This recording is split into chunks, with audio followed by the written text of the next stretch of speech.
Hey, how's it going, everybody? It's RC Maxfield here. In today's video, we're going to discuss the latest transfer portal target for the Red Raiders. We'll also talk about a former Texas Tech player finding a new home, a Texas Tech former coach finding a new home, and then, most importantly, we'll probably talk about Grant McCasland and his appearance on Jon Rothstein's College Hoops Today podcast and some of the things that stood out to me. But first, I'd be remiss, again, I'm looking at the analytics daily here, people. Now, 62% of y'all that watch these videos don't subscribe.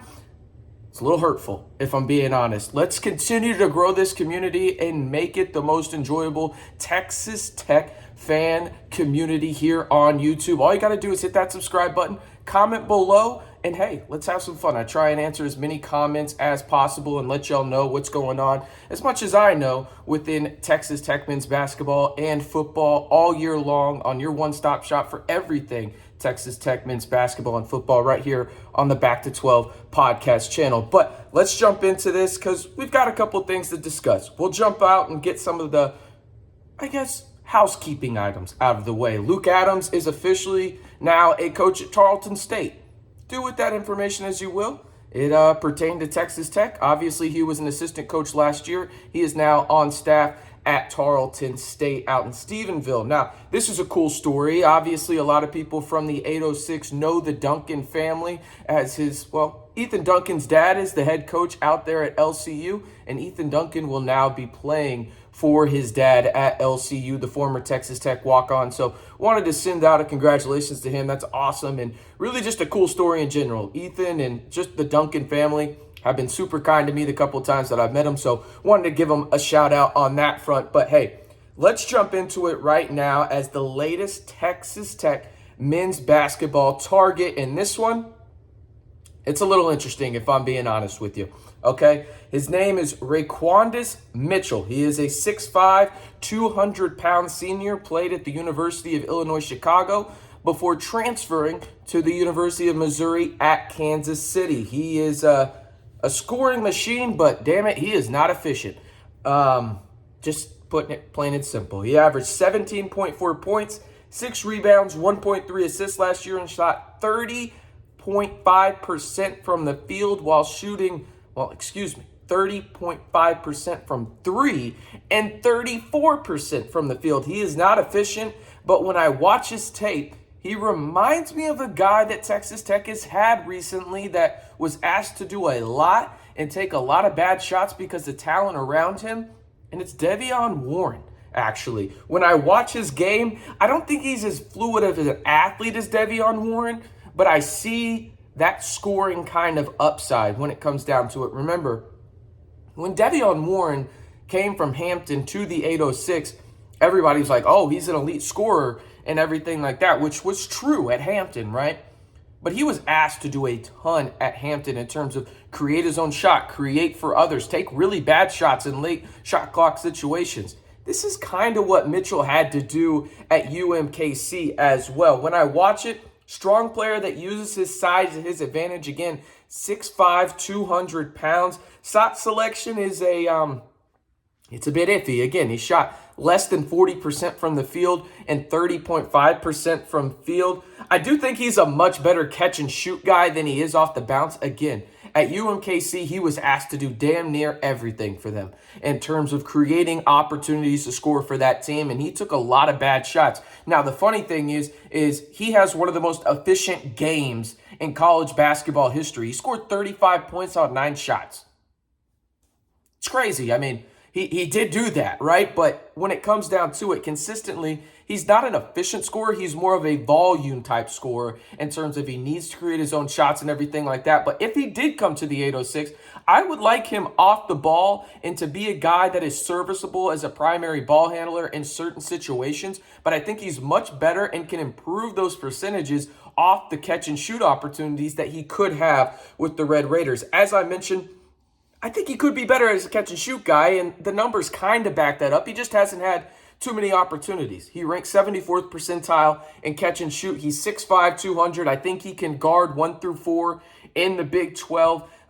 Wouldn't love him on a 5, but I think he's versatile enough to guard through 1 through 4, and you're okay with him out on the perimeter guarding a point guard, right? And back to the offensive side of the ball, and this is my last point after watching his film.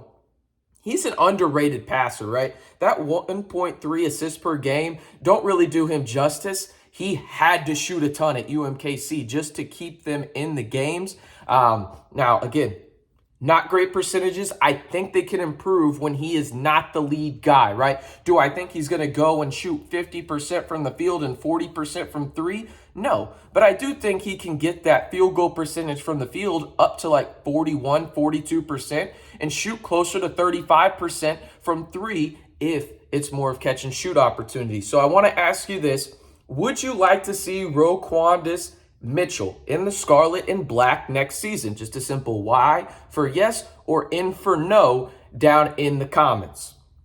All right, let's jump into this Grant McCasland interview with Jon Rothstein over on the College Hoops Today podcast. I'll actually link that podcast down in the comments below if you want to listen to it in its entirety. A lot of interesting stuff. I had a Twitter thread yesterday that I kind of just want to read my thoughts off to you guys here on YouTube because I know not everybody's on Twitter. But these are kind of the main points that stood out to me in terms of what Grant McCasland said to Jon Rothstein. Grant McCasland on the College Hoops Today podcast with Jon Rothstein on the Tech roster he inherited after getting hired. First and foremost, there has been some changes. That's a difficult part of this. We've got a talented roster, but guys that didn't come to Tech to play for our staff, which makes it tough.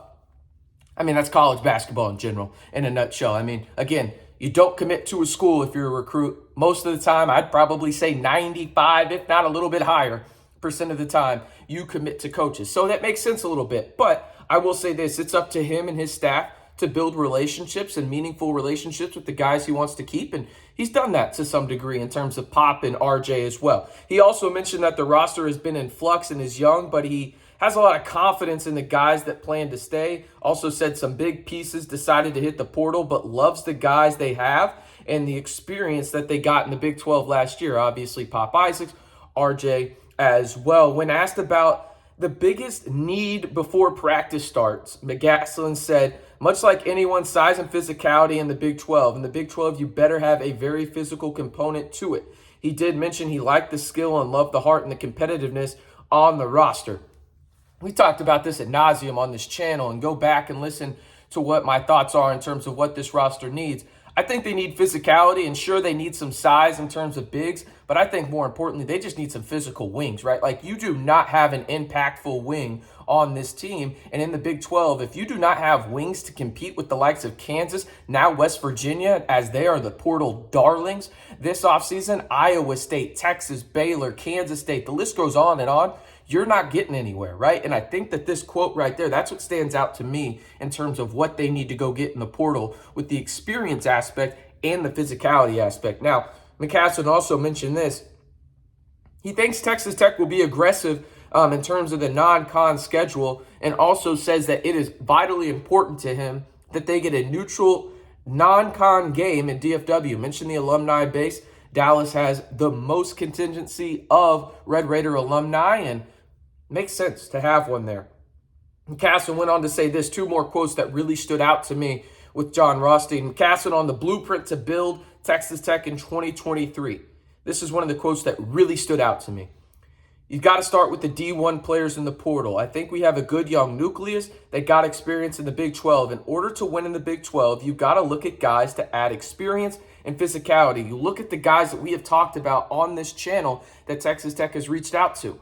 They are older and they bring physicality. And I think that that's something, again, we may not always agree with what he's doing in the portal, and I'm not going to agree with every coach, right? Like, that's what an opinion is. But I do think that they are sticking to their guns, and I can respect that in terms of, hey, this is the blueprint for the player we want in the scarlet and black. We're going to stick to it, and we're going to make it work. I can respect that. The last quote that stood out from McCasland on what's the biggest thing he wants to accomplish in year one at Texas Tech. I think there's got to be depth and quality to the people that we're around every day. I know we've got the support. Our student section is the absolute best. The two words that really stood out to me from that whole about 15, 16-minute interview with Jon Rothstein over on his podcast, and again, that link will be in the comments below in the description as well, if you want to listen to the entirety of it. Experience and physicality. Texas Tech needs to get it, And if you look at who they're targeting in the portal, that's exactly what they're going after. So they've got to add some guys. They've got to get some wings, maybe a big or two as well. But, I mean, McCasland has what he has right now, and it's going to be interesting to see how this roster develops in this fluid situation that is the transfer portal, that in terms of the door closes for guys to enter it on May 11th, right?